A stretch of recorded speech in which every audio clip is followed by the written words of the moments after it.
সবাইকে ওয়েলকাম। আজকে আবারও কার্টোগ্রামসের একটা বিষয় শেয়ার করছি, সেটা হলো এরগোগ্রাফ। আগে জেনে নেব এরগোগ্রাফটা কী। তো এরগোগ্রাফ এমন একটা ডায়াগ্রাম যেখানে ক্লাইমেটের সাথে এগ্রিকালচারের একটা রিলেশন বোঝা যায়। সম্পূর্ণ কৃষিকাজ এবং জলবায়ু এই দুটোর একটা রিলেশন শো করে এমন একটা ডায়াগ্রাম হচ্ছে এরগোগ্রাফ। তাহলে এরগোগ্রাফ করতে কীরকমভাবে ডেটাটা দেবে দেখো, এখানে টেবিল নাম্বার 1 করেছি, লেখা আছে ক্যালকুলেশন ফর ক্লাইমেট প্যাটার্ন, অর্থাৎ ক্লাইমেটের যে তথ্যগুলো দেবে। তো এখানে 12 মাসের তথ্য আছে, টেম্পারেচারের আবার দুটো আছে, ম্যাক্সিমাম এবং মিনিমাম, আর আছে রেনফল, অর্থাৎ উষ্ণতা মানে হায়েস্ট এবং লোয়েস্ট। তো উষ্ণতা এবং বৃষ্টিপাত এই দুটো তথ্য দিয়েছে। তো এই তথ্যগুলো হচ্ছে ক্লাইমেটের সঙ্গে রিলেটেড।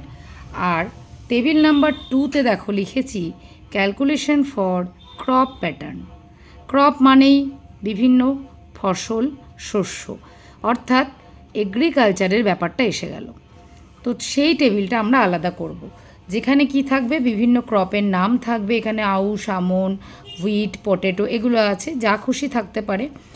কোন ফসলটা কোন সময় হয়, অর্থাৎ গ্রোয়িং সিজন মানে কোন সময়টা গ্রোথ হচ্ছে, তো তার একটা মাস দেওয়া থাকবে, এত থেকে এই মাস থেকে এই মাস এরকম দেওয়া থাকবে।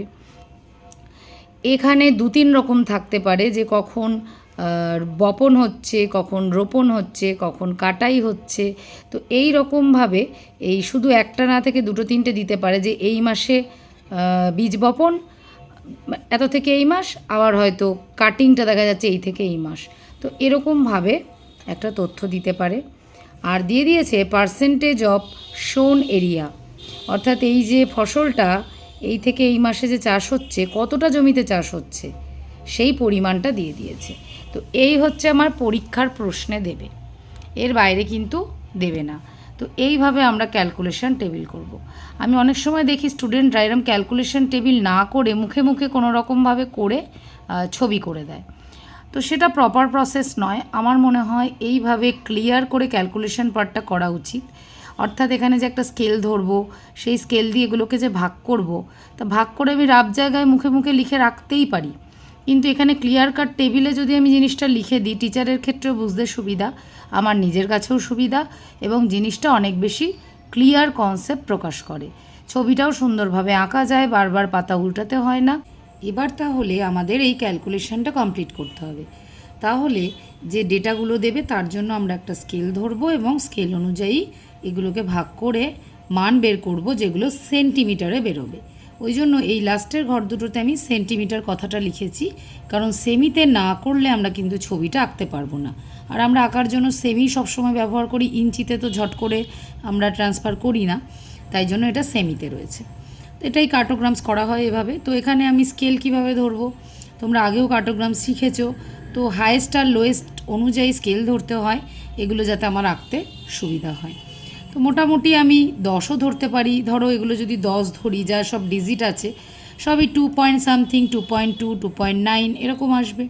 আমি যদি মনে করি যে 2 সেমিটা বড্ড বেশি ছোট হয়ে যাচ্ছে, তাহলে আমি 10 ধরবো না, তাহলে আমি 5 ধরবো, যাতে ভাগ করলে এগুলো প্রায় 4 সেমি, 3 সেমি, 4-এর বেশি এরকম আসে।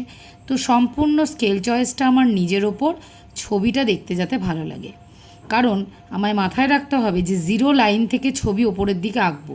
তো যদি 2 সেমি হয়, তাহলে তো ছবিটা মানে 0 লাইনের খুব কাছ দিয়ে চলে যাবে, 2 সেমিতে একটুখানি। সেই জন্য আমার মনে হয় 5, 4 এই ধরনের স্কেল ধরবো, যাতে সেন্টিমিটারটা একটু বড় হয়, একেবারে 2-3 যেন না হয়। তো সেই অনুযায়ী আমরা আগে স্কেল চয়েস করব। তো আমি এখানে অবশ্যই স্কেল চয়েস করছি টেম্পারেচারের জন্য 5, আমি 5ই এখানে স্কেল চয়েস করছি। তাহলে এখানে আমরা সেটা আগে লিখে দেব। তাহলে এখানে 5 ডিগ্রি সেন্টিগ্রেড ধরেছি আমি 1 সেমিতে, তাই প্রত্যেকটা সংখ্যাকে 5 দিয়ে ভাগ করেছি। তো এই মানগুলো এসেছে। আমি যেহেতু একটু বড় রাখতে চেয়েছি সেই জন্য এটা করলাম। যদি ছোট করতে হয় তাহলে আরও বাড়িয়ে স্কেল ধরা যাবে, তবে ছবির তো একটা স্ট্যান্ডার্ড থাকে, তো সেই হিসাবে কিন্তু এটা করা, যে একটু যেন বড় সড়ো মাপগুলো আসে। আর রেনফলের ক্ষেত্রে আমি 50 ধরেছি, 100 ধরতেই পারতাম, কারণ দেখো এখানে 2 ঘরের ডিজিটও আছে 10, আবার এদিকে 420ও আছে। তো আমি যদি 100 ধরতাম, এটা তো নয় 4.2 হয়ে যেত, কিন্তু এইটাকে দেখানো একেবারেই মাটিতে মিশে যেত আর কি, এত ছোট আসতো। তো ব্যালেন্স করার জন্য আমি এটা 50 ধরলাম, যেন এটাও দেখাতে পারি এটাও দেখাতে পারি। তো ব্যালেন্স করে সবসময় স্কেল ধরবে, একদম হায়েস্ট এবং লোয়েস্ট ভ্যালু দুটোকেই যেন দেখানো যায়। মানে হায়েস্টটাকে দেখাতে পারলাম, তারপর লোয়েস্টটা দেখাতে গিয়ে দেখছি হচ্ছেই না, 0 চলে একদম ছোট আসছে, এটা যেন না হয়। তো সেইভাবে তোমরা স্কেল চয়েস করবে।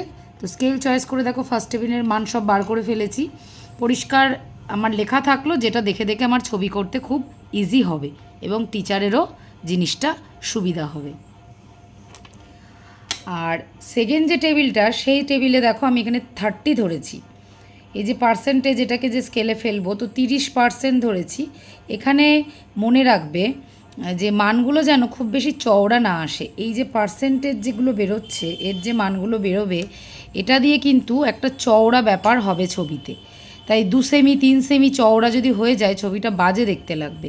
তাই এখানে আমরা সবসময় 1.5 সেমির মধ্যে রাখার চেষ্টা করব। মানে এই মানটা যাতে, এরকম 1.1, এটা ঠিক আছে, মানে 1 থেকে 1.5 মধ্যে এসে গেলে ঠিক আছে, তার বেশি আমরা যাব না। তো সেই হিসাবে এই স্কেলটা ধরবো। তো এরকমভাবে আমি দুটো টেবিলই কমপ্লিট করে ফেলেছি। এইবার তোমাদের ছবিটা এঁকে দেখানোর পালা, যে এরকোগ্রাফ আমরা কিভাবে আঁকবো। তো ক্যালকুলেশন আশা করি বুঝতে পেরেছো। সবসময় এইভাবে কার্টোগ্রামস, যে কোনো প্র্যাকটিক্যালের ক্যালকুলেশন করবে। এইটাকে বলা হয় ট্যাবুলেশন। আমি এই পেন্সিল দিয়ে এই টেবিলটা, মানে এই ছকগুলো না কেটেও কিন্তু সোজা সোজা লাইনে মান লিখে দিতে পারতাম, কিন্তু tabulation is a part of cartogram. তো এই যে সুন্দর করে ছকটা করে আমি জিনিসটা দেখাচ্ছি, এটার একটা নাম্বার হয়, এটাকে বলে ট্যাবুলেশন। তো আমরা এইভাবেই সবসময় কার্টোগ্রামসের কাজ বা যে কোনো প্র্যাকটিক্যালের কাজ আমরা করব। ওকে, তাহলে এবার আমি চলে যাচ্ছি ছবিতে। আচ্ছা, ছবি আঁকার জন্য প্রথমে আমার নিচের অ্যাক্সিসগুলো খেয়াল রাখবে, যে কোন অ্যাক্সিসে আমাদের কি দেখাতে হবে। তাহলে নিচের যে অ্যাক্সিস, অর্থাৎ এক্স অ্যাক্সিস, সেখানে কিন্তু আমার 12টা মাস থাকবে। তো আমি সাদা খাতায় এঁকে দেখাচ্ছি, এটা কিন্তু গ্রাফ পেপারে করাই যায়। গ্রাফ পেপারে যেহেতু 1 সেমি করে ভাগ করা থাকে, তো সেখানে আঁকলে কিন্তু বিষয়টা অনেক, তোমাদের ক্ষেত্রে অনেক সহজ হবে, খুব তাড়াতাড়ি তোমরা মানে বিষয়টা করে ফেলতে পারবে। আমি স্কেল দিয়ে আমি খাতাতেই দেখাচ্ছি। এখানে এক্সট্রা এদিক ওদিক নেওয়ার কোনো ব্যাপার নেই। আমার যেহেতু নিচে 12 মাস, তো আমি 12টাই টানলাম এবং 1 সেমি করে আমি পুরো বিন্দু দিয়ে নেব, যেটা আমার গ্রাফ পেপার হলে আর করতে হতো না। এই বিন্দুগুলো যে দেব, এটা কিন্তু গ্রাফ পেপারে খুব ইজিলি হয়ে যাবে। তো এরগোগ্রাফের জন্য তোমরা পরীক্ষায় গ্রাফ পেপার ইউজ করবে, তার মধ্যে এঁকে কালার করে ওটাকেই তোমরা আটকে দিয়ে চলে আসবে। আর ফাইনাল শিটে তো লাইট ট্রেস করতে বলবেই টিচাররা। আচ্ছা, নিচে হচ্ছে 12 মাস দেখানো হবে, আর দুটো অ্যাক্সিসই হবে। এই যে ভার্টিক্যাল অ্যাক্সিস, তো বাঁ দিকের যে ভার্টিক্যাল অ্যাক্সিসটা, এটা হচ্ছে আমি টেম্পারেচারের জন্য করছি। তো মোটামুটি এখন আপাতত একটু বড় করে টানছি। এটাও কিন্তু আমার 1 সেমি করেই পয়েন্ট করা থাকবে। বিন্দু কিন্তু আমি 1 সেমি করেই দেব।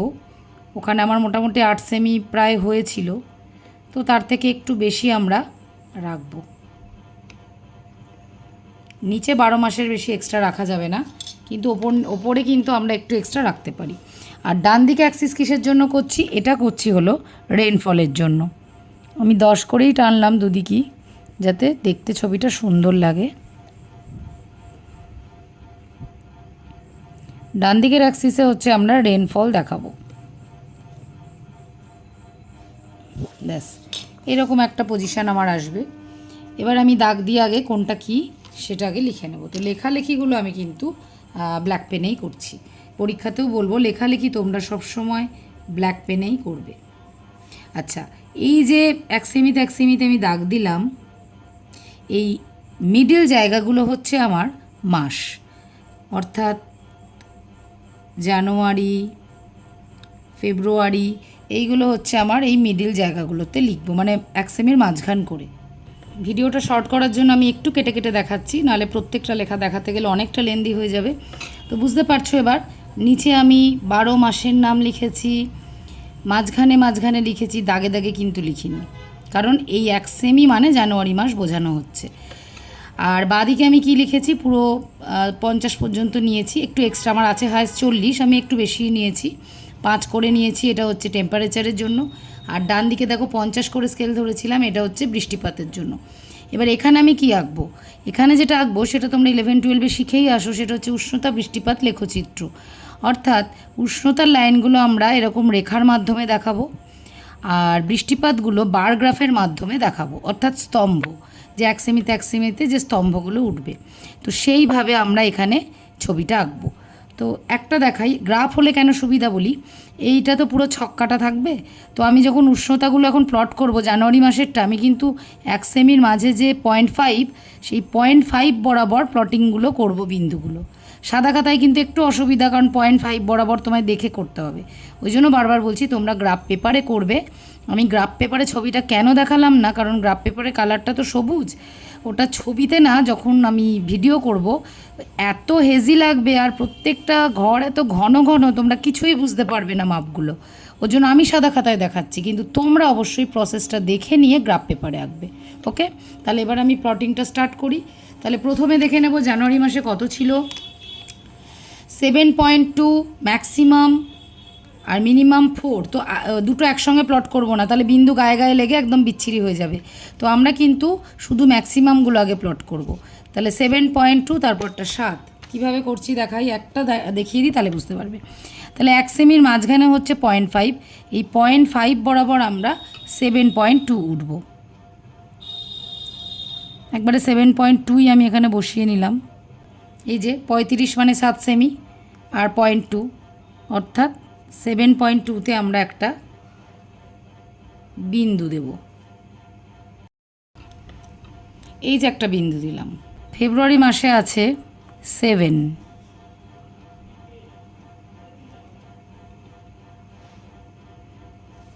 তাহলে বিন্দু দেওয়ার প্রসেস বুঝিয়ে দিলাম। প্রত্যেকটা মাসে আমার টেম্পারেচারগুলো যেখানে যেখানে আসবে একটা করে বিন্দু দেব।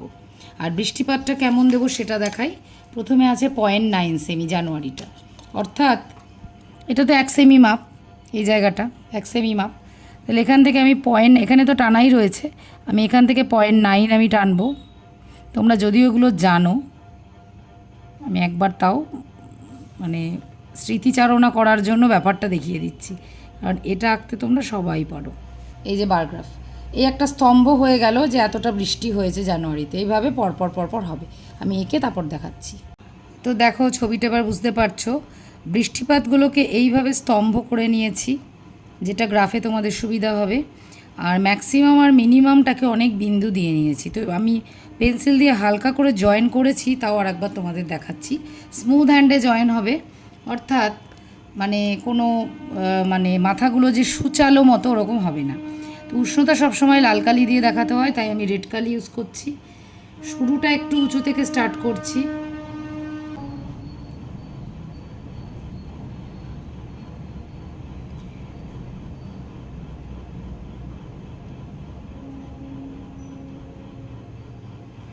আমরা স্মুথ হ্যান্ডে জয়েন করব, থেমে থেমে জয়েন করব না, আর কিন্তু বাই স্কেল আমরা জয়েন করব না। হাতে করে জয়েন করে দেবো, এবং এইটা যেহেতু বাড়ছে তো ওইভাবেই বাড়িয়ে গিয়ে শেষ করে দেবো, হঠাৎ করে কমিয়ে দেবো না, কারণ আমরা জানি না ব্যাপারটা কী। তো এটা গেল ম্যাক্সিমাম টেম্পারেচারের লাইন। এবার মিনিমাম টেম্পারেচারটা তাহলে কী করব। মিনিমাম টেম্পারেচারটাও তো লাল দিয়ে দিলেই ভালো হয়, যেহেতু উষ্ণতারই দুটো লাইন। তো এইটা আমি আপাতত ওই জন্য, যেহেতু নিচ থেকে উঠছে দেখো ক্রমশ বাড়ছে, তো আমি এটা ডটেড লাইনে আপাতত দেখাচ্ছি। তোমরা পিঙ্ক কালার,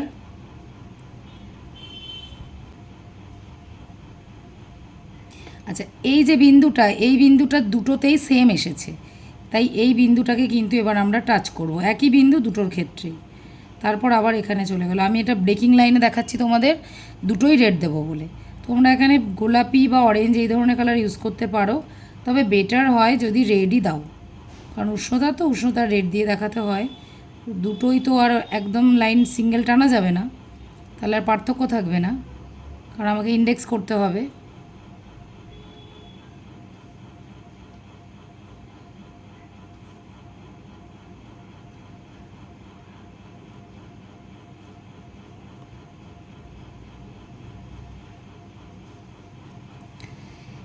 এই হচ্ছে আমার দুটো উষ্ণতার রেখা এলো, কমপ্লিট।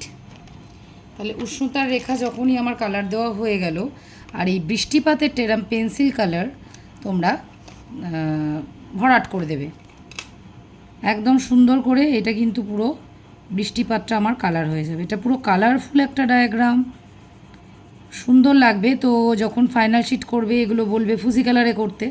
অবশ্য টিচার ওয়াইজ ভ্যারি করে, অনেক টিচার বলে এরকম স্ট্রেটলার বা পেন্সিল কালারে করলেও হবে, আর কেউ কেউ বলে যে না ফুজি কালারেই করতে হবে। তো সেটা তো তোমরা কিভাবে ব্যালেন্স করবে তোমাদের ব্যাপার। আর আমি মোটামুটি দেখো বক্সটা কিন্তু মাথায় বন্ধ করে দিয়েছি দেখতে ভালো লাগার জন্য, আর কালো কালি দিয়ে দিয়েছি। এই যে এই দাগগুলো কিন্তু আমি কালো কালিতেই টানলাম, কারণ পেন্সিলে করলে না ভালো লাগে না। আর যদিও বা মনে করো তোমরা পেন্সিলে করবে, তোমরা কিন্তু আবার পেন বুলিয়ে দেবে। পেনে কাজ এত সুন্দর তার গেট আপ বা লুকটা আসে, যেটা কিন্তু পেন্সিলে সম্ভব না। তো আমি আস্তে আস্তে কালারটা পুরোটাই করে দেবো। আমি নেক্সট পার্টে চলে যাই যে এগ্রিকালচারটা এবার কীভাবে আঁকবো। তো এটা কিন্তু এভাবে পুরোটা রঙটা ভর্তি হয়ে যাবে। আমি ফিনিশিং করে পরে দেখাবো। এবার দেখাই যে এটা তো গেল ক্লাইমেটের পার্ট। তাহলে এগ্রিকালচারটা কি এর ভেতরে আঁকবো? না, এই নিচের দিকে আঁকবো। এগ্রিকালচারের পার্টটা কিন্তু এক্সটেনশনটা নিচের দিকে হবে। তো এখানে তো আমার মাসগুলো করাই রয়েছে। তো এরপরে যে অ্যাক্সিস করব সেটা নিচের দিকে করব। আপাতত আমি পেন্সিলে টানছি, পরে পেন দিয়ে দেবো। হালকা করে টানছি, এদিকে একটু বাড়িয়ে নিলাম, এদিকেও একটুখানি মানে বেশি করে টানছি, যেটুকু লাগবে না আমরা মুছে দেব। এই যে হালকা করে একটু দাগ দিয়ে নিলাম। এবার দেখবো এখানে আমার কতটা লাগবে, তার জন্য আমার অঙ্ক করা রয়েছে। এখানে কিন্তু মাসগুলো রয়েছে। আর এই যে চওড়াটা বলেছিলাম তোমাদের, দেখতে পাচ্ছ বেশি আসেনি, এক করেই এসেছে চওড়াগুলো। তো এই অনুযায়ী আমার চওড়াগুলো হবে। আর ফসল কটা আছে? 4টে ফসল, 1 2 3 4, 4টে ফসল আছে। এখানে যেহেতু মাসগুলো লেখা রয়েছে, তো কিছুটা আমরা এখানে আগে একটা সরু করে, এটা কোনো মাপ নেই, এইটার কোনো মাপ নেই, তোমাদের আন্দাজ মতো একটা বক্স, মানে আমি এখানে একটা হরাইজেন্টাল লাইন টেনে দিচ্ছি। দুটো বক্স অ্যাটাচ হয়ে থাকবে, ওই জন্য এটা জয়েন্ট আছে, কিন্তু মধ্যে আমি একটা লাইন টেনে দিলাম যে এই বক্সটা এগ্রিকালচারের। এবার এখানে আমি পার্সেন্টেজ অনুযায়ী আগে নিয়ে নেব। দেখো 30 করে ধরেছি 1 সেমিতে। এই আঁকাটা একটু ভালো করে বুঝবে। প্রথমে আছে আউশ ধান, ফেব্রুয়ারি থেকে মে এই জায়গাটা জুড়ে, মানে এই মাস থেকে এই মাস পর্যন্ত আমি আঁকবো। এবার আঁকবো যে কতটা চওড়া করব, মানে আঁকার চওড়াটা হচ্ছে 1.16 আমার এখানে বেরিয়েছে। তো এই 1.16 মানে 1.2, তো 1.2 করে আঁকবো ফেব্রুয়ারি থেকে মে। প্রথমে আমরা আঁকছি আউশ, এই হচ্ছে ফেব্রুয়ারি। তাহলে এই যে ফেব্রুয়ারির সমান এখান থেকে আঁকবো, কতটা নামাবো দাঁড়াও, 1.2 মানে এই সোজাসুজি এই যে চওড়াটা তো 1 সেমি করবো না, এটা হচ্ছে 1.2।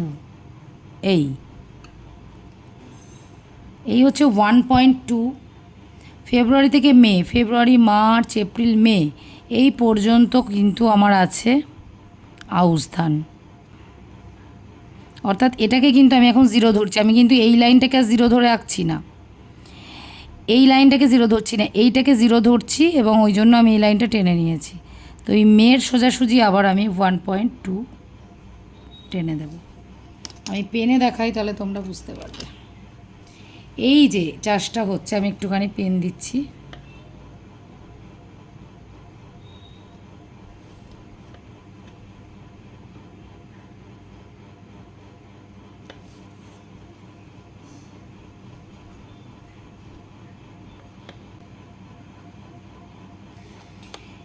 এই যে চওড়াটা, অর্থাৎ এতটা পরিমাণে পার্সেন্টেজ এলাকায় চাষ হচ্ছে আউশ ধান, কোন মাস থেকে কোন মাস? ফেব্রুয়ারি থেকে মে, এটা হয়ে গেল। তার মানে এই চওড়াটা হচ্ছে আউশ ধানের জায়গা, এই পুরো চওড়াটা আউশ ধানের জায়গা।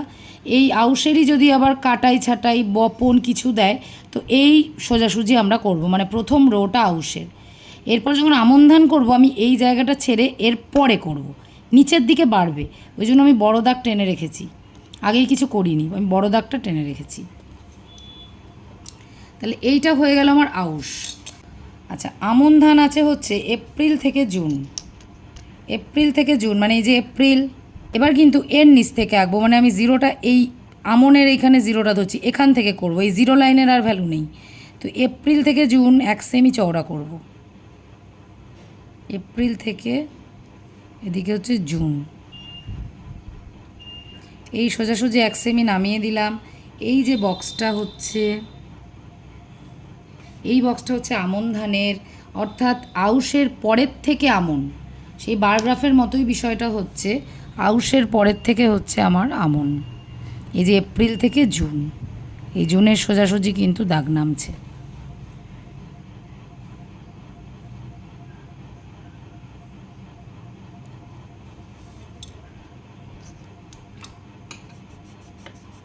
এটা হলো আউশ আমন। এবার বুঝতে পারছো পার্সেন্টেজটা দেখে কি বোঝা যাচ্ছে কতটা বেশি জমি কোন ফসলে অধিকার করে আছে। এই সরু মোটা হবে বিষয়টা, আর কোন মাস থেকে কোন মাস সেটা। তো আউশ হয়ে গেছে, আমন হয়ে গেছে, এর পরের ফসলটা আবার আমনের নিচ থেকে হবে। আচ্ছা, জুলাই থেকে ডিসেম্বরের পরেরটা আছে জুলাই থেকে ডিসেম্বর, তাহলে জুন জুলাই আমি আগে পেন্সিলে করে নিচ্ছি বারবার। এ দেখো এই দাগটাকে আগে একটু বাড়িয়ে দিচ্ছি, তাও একটু মনে হচ্ছে বেঁকে গেছে, ভিডিও করতে করতে করছি তো। আচ্ছা, এই দাগটাকে আগে, এই সোজা দাগটাকে আগে বাড়িয়ে দিলাম যাতে ঠিকঠাক হয়। তো জুলাই থেকে ডিসেম্বর, এই যে জুন, জুনের পর এই যে জুলাই, এই যে জুলাই, জুলাই থেকে ডিসেম্বর, অর্থাৎ এই দাগের নিচ থেকে কিন্তু আমার হবে পরেরটা, অর্থাৎ জুট আছে বোধহয় 0.3, খুবই কম, আমি ডাইরেক্ট পেনে দেখাচ্ছি 0.3, এই একটুখানি, এই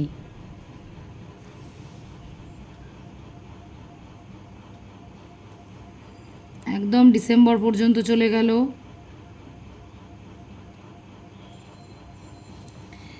দেখো কত কম জমি রয়েছে পাটের জন্য, এইটুকু চওড়া হলে একদম কোন মাস থেকে কোন মাস আমি ওপরে দেখে কিন্তু বুঝতে পারছি। আর লাস্ট যেটা আছে সেটা আবার 0.5 আছে। লাস্টের ডেটাটা দেখো, এটা ভারী মজার, মানে পটেটো জানুয়ারি ফেব্রুয়ারি আছে, আবার ওদিকে অক্টোবর থেকে ডিসেম্বর আছে। এটা কিভাবে আঁকবো দেখো, এটা এটা হচ্ছে 0.5 চওড়া হবে, কিন্তু মাসটা দেখো দুটো ভাগে আছে, প্রথম আছে জানুয়ারি ফেব্রুয়ারি, তাহলে এই লাইনের পর থেকে আঁকবো।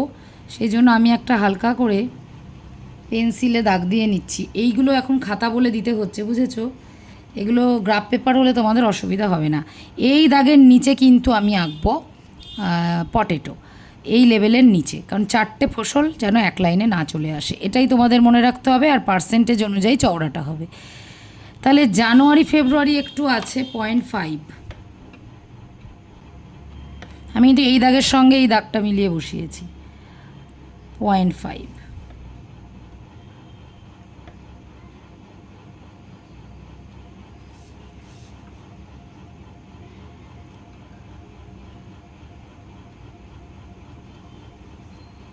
জানুয়ারি ফেব্রুয়ারি, আবার আছে অক্টোবর থেকে ডিসেম্বর, তাহলে এই যে অক্টোবর, এই যে অক্টোবর, এবার অক্টোবর থেকে ডিসেম্বর হবে, তাহলে 0.5 একদম আবার ডিসেম্বর পর্যন্ত দিয়ে দেব।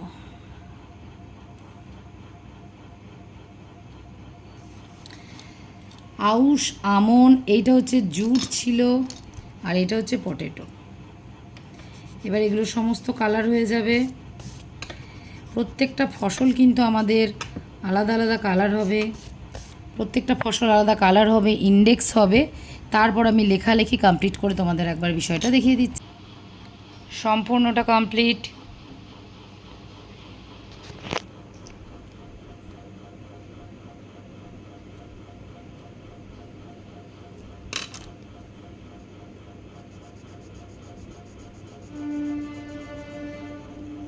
কি করেছে একবার ভালো করে দেখে নাও। দুটো টেম্পারেচার আমার ছিল আর রেনফল ছিল। এখানে দেখো ম্যাক্সিমাম অ্যান্ড মিনিমাম টেম্পারেচার লিখেছি, এখানে অ্যারো দিয়েছি, রেনফল লিখেছি। অ্যারোগুলো কিন্তু এক মুখে দিয়েছি, দু মুখে দেবে না, সবসময় যেদিকে বাড়ছে সেই বর্ধিত দিকে দেবে। আচ্ছা, এখানে মাস এইটা লিখিনি, মান্থ বলে আর লিখিনি। নিচের দিকে এখানে অ্যারো দিয়ে দেখো শোন এরিয়া বলে লিখেছি, কারণ এটা এরিয়া পার্সেন্টেজ দেখাচ্ছে। 1 সেমি করে আমি দিয়েছি। আমার যদিও 30-60-এর মধ্যে হয়ে গেছে, মানে চওড়াগুলো এই 60-এর বেশি নেই কোথাও, 30-এর মধ্যেই আছে, তাও স্কেলটা আমাকে দেখাতে হবে। আচ্ছা, এখানে হচ্ছে যে কটা ক্রপ আমার আছে আলাদা আলাদা কালার দিয়েছি। এই হচ্ছে আমার পুরো এরগোগ্রাফের ছবি। হেডিং এরগোগ্রাফ শোয়িং কি ক্লাইমেট অ্যান্ড ক্রপিং সিস্টেম, এইটা হচ্ছে আমার হেডিং যাবে। এবার দেখো, আসলে এই ছবিটাতে একটা বিশাল বড় ইন্ডেক্স হবে এবং স্কেল হবে, সেই ঘরগুলো একটু দেখিয়ে দিই। ইন্ডেক্সটা একটা লম্বা করে করেছি, একটা ক্লাইমেটের পার্ট করেছি, সেখানে টেম্পারেচার আর রেনফল দেখিয়েছি, আর একটা ক্রপের করেছি, সেখানে 4টে কালার দেখিয়েছি। প্রত্যেকটা বক্স খেয়াল করো সমান মাপে রেখেছি। এইগুলো হচ্ছে নিখুঁত কাজ, যাতে তোমার পুরো নম্বরটা আসে।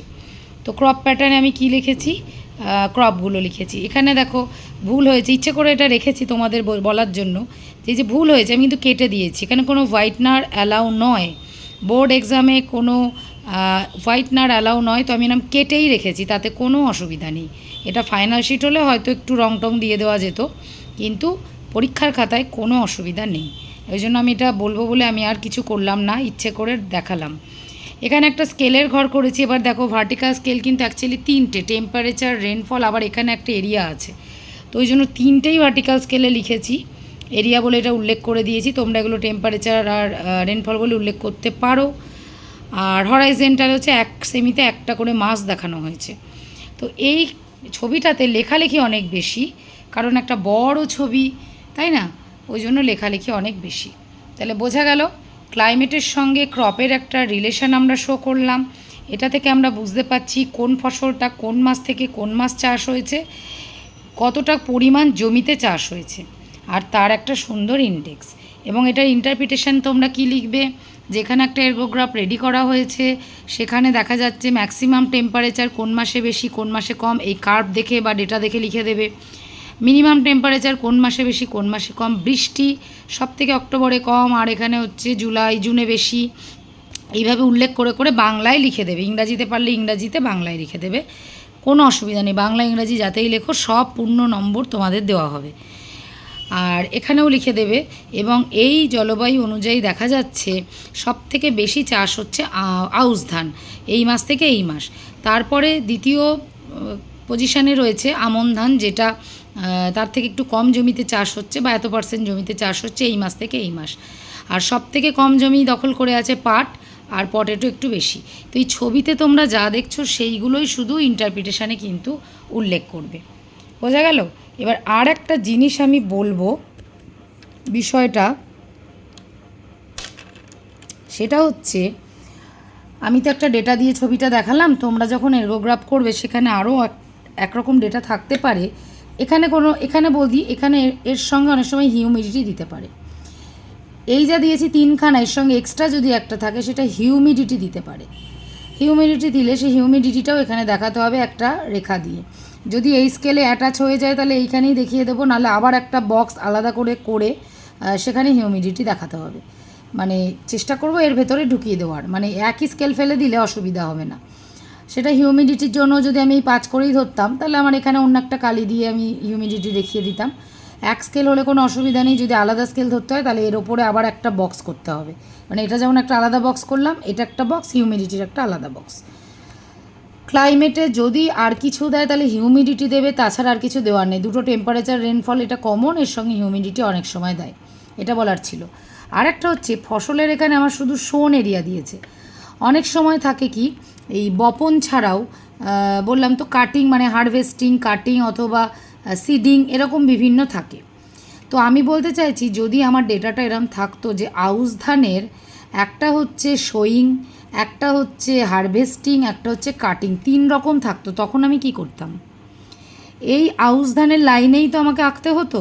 আর আউশ ধান যেহেতু একটা রং দিয়ে দেখাচ্ছি, তো আউশ ধানের 3টে ঘটনা 3 রকম রং আমি দিতে পারতাম না। আউশ ধান আমি একটা কালারই দেবো, কিন্তু 3টে আলাদা আলাদা পর্যায়ে বোঝানোর জন্য আমাকে আলাদা সিম্বল ইউজ করতে হতো। কীভাবে বিষয়টা আমি এখানে এমনি একটু তোমাদের বুঝিয়ে দিচ্ছি। মনে করো এইটা একটা, এইটা একটা, এইটা একটা, মানে এই পুরোটাই হচ্ছে আউশ ধান। আমি এমনি রাফলি বোঝাচ্ছি তোমাদের বিষয়টা। আর এই মাস থেকে এই মাস হয়তো একটা আছে কাটিং, এই মাস থেকে এই মাস কাটিং, মধ্যে একটু গ্যাপ আছে, এটা কাটিং, আর এইটা হচ্ছে সিডিং, এটা হচ্ছে হারভেস্টিং। মনে করো 3টে করে পার্ট দিয়েছে এক একটা ফসলে, তাহলে আমি কালার তো একটাই ইউজ করব, কিন্তু এক একটাতে আমি এক একটা এরকম চিহ্ন আমি ইউজ করব। কালার কিন্তু একটাই থাকবে। তখন ইন্ডেক্সে এই যে কালার দিয়েছি, এই কালারের সঙ্গে আবার 3 রকম সিম্বল উল্লেখ করে দেব। এটা মানে রোপণ বা বপন, এটা মানে হারভেস্ট করা, আর এইটা মানে হচ্ছে কাটিং করা, কিন্তু একই কালার। আমার এখানে কি হয়েছে কেসটা, একটাই দিয়েছে সোন, শুধুমাত্র একটাই দিয়েছে বপন, ওই জন্য এই সিম্বলের ব্যাপারটা আসেনি। একটা করে কালার দিয়েছি, সব কটারই শুধু বপন দেখানো হয়েছে। অর্থাৎ চাষের ক্ষেত্রে 3টে থাকে, বপন বা রোপণ, একটা হারভেস্টিং, একটা কাটিং, 3টে পর্যায়কে অনেক সময় দেয়, কখনো 2টো পর্যায়ে দেয়। আমার এখানে একটা পর্যায়ে দিয়েছে, ওই জন্য এরকম। আর না হলে একই কালারের মধ্যে বিভিন্ন সিম্বল ইউজ করে করে আমাকে এটা করতে হবে। তার জন্য কিন্তু কালার কখনোই আলাদা আলাদা করা যাবে না, তাহলে বোঝানোই যাবে না বিষয়টা। চিহ্ন দিয়ে বোঝাবে একটা ফসলেরই একটাই কালার, 3টে চিহ্ন মানে 3টে পর্যায়। আমার এখানে একটা পর্যায় আছে বলে চিহ্ন দেওয়ার কোনো প্রয়োজন পড়েনি। তো বিষয়টা আমি উল্লেখ করে দিলাম। কে কোন ডেটা দিয়ে পরীক্ষায় করবে জানি না, তখন ভাববে এটা তো দেখাইনি ম্যাডাম, এটা তাহলে কীভাবে করব, ওই জন্য আমি এটা আলাদা করে বলে দিলাম। তো এই হচ্ছে আমার এরগোগ্রাফের আজকের কাজ চলে গেল। আশা করি বুঝতে পেরেছো, একটা অন্যরকম কাজ যেটা আগে কখনো করনি, সুন্দর একটা কাজ। তো প্র্যাকটিস করবে, বিভিন্ন ডেটা দিয়ে প্র্যাকটিস করবে। আর কিছু অসুবিধা হলে সেটা কমেন্ট সেকশানে জানাবে, আমি চেষ্টা করব সেটা সাহায্য করার। সবাইকে থ্যাংক ইউ, সকলে ভালো থেকো।